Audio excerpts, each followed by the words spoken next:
สวัสดีจ้าสวัสดีท่านผู้ชมทุกท่านนี่เป็นผลการออกรางวัลหวยลาวพัฒนาประจำงวดวันที่11สิงหาคม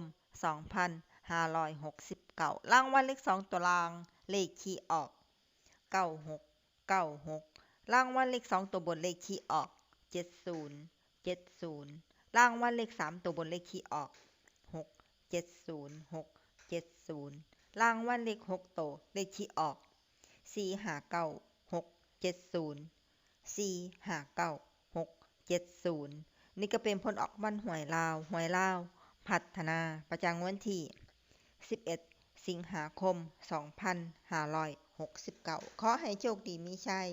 ถูกหวยลาวพัฒนาได้รับเงินกันทุกคนเด้อจ้าฝากไว้ในเด้อจ้าSubscribeกดติดตามและเป็นกำลังใจขอขอบคุณทุกท่านที่เข้ามารับชมและรับฟังแล้วมาพบกันใหม่ในผลการออกหวยลาวพัฒนาใหม่ในวันพรุ่งนี้สำหรับมื้อนี้ขอบคุณและสวัสดีจ้า